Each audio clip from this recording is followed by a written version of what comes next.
All right, let's dive into a question that you've probably asked yourself a million times. A question that pretty much shapes everything from your personal budget to the entire global economy. I mean, really think about it for a second. That new phone, the dream car, a trip around the world, our list of wants just goes on and on. So what's stopping us? Why can't we just have it all? You know, this quote just hits the nail on the head. It's a universal feeling, right? No matter how much we get, there's always something else we want. It seems to be baked right into our DNA. And that right there is the heart of economics. It's all about this massive, fundamental clash. On one side, you have our endless, unlimited wants. And on the other, well, you have limited resources. There's only so much stuff to go around. This problem, this scarcity, forces us to make choices every single day. So how do we even begin to deal with this big problem of scarcity?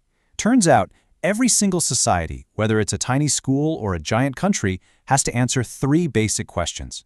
And to make this super easy to understand, we're going to use a really simple example, a school garden. So, just picture it. Your school decides to start its own little vegetable garden. You've got a patch of land, a few shovels, and some students who are ready to get their hands dirty. Sounds simple enough, right? Well, you're about to run into the exact same huge decisions that every economy on Earth has to face. First things first, what are you going to grow? Do you go with tomatoes because everybody loves them? Or maybe carrots because they're a bit easier to grow and don't need as much attention? You can't plant everything, so you've got to choose. That's question number 1. What to produce? Okay, next up, how are you actually going to do the work? Are the students going to do all the digging and watering by hand? Or is the school going to rent a small tiller to make the work go faster? This choice about your method, that's question number 2, how to produce. And finally, the last big question. After all that hard work, when you've got a beautiful harvest, who gets to eat the vegetables? Is it just for the students who helped out, or is it for everyone in the school cafeteria? Deciding who gets the final product is question number 3, for whom to produce. Let's dig a little deeper into that second question, how to produce. Because this choice between using people or using machines has a huge impact on any economy. You can really see the difference here. On one side, you've got farming that relies mostly on human hands, on people power. On the other side, you have machines doing all the heavy lifting. Now look, both methods can get you a crop, but they are 2 totally different ways of getting the job done. So what are we really talking about here? Well, labor-intensive just means you're relying on people. It might be a bit slower, yeah, but it often doesn't cost as much to get started. Capital-intensive is the opposite. It's all about investing in tools, technology, and machinery. It's a big cost up front, for sure, but wow, it can make you way more productive in the long run. Okay, let's zoom out from the school garden to the whole world. Every single country has to answer those same 3 questions, and the way they answer them basically defines their economic operating system. But before we get into the different types of systems, let's just make sure we're on the same page. An economy is really just the way a country organizes itself to produce and share all the things its people need and want. At the end of the day, everyone's trying to solve the same problem. They just have very different ideas about how to do it. So what are the main flavors? Well, you've got a capitalist system. Here, it's mostly about private individuals and companies owning things, all driven by the goal of making a profit.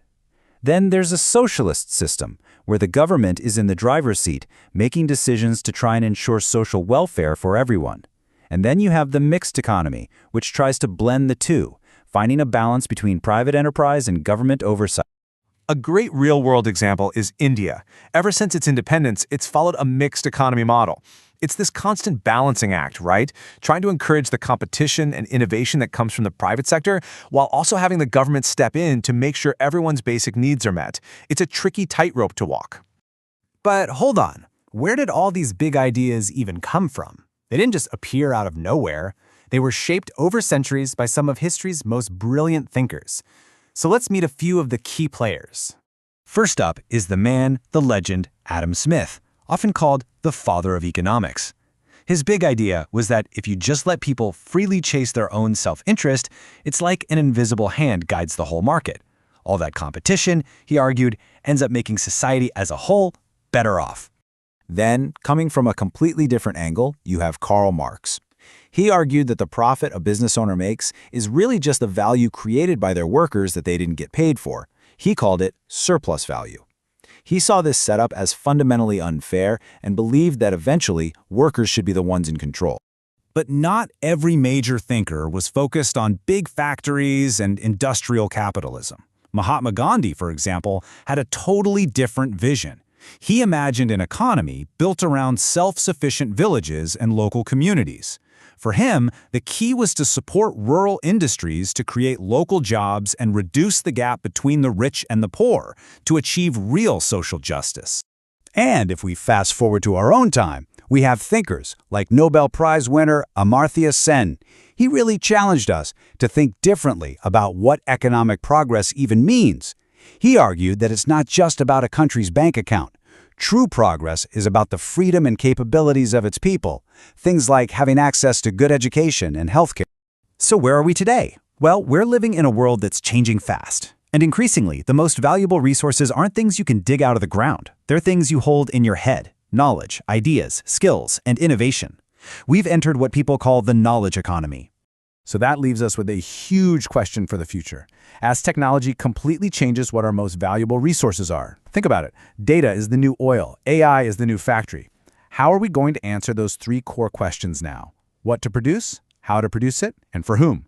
The way we answer that, well, that's going to define the world for generations to come.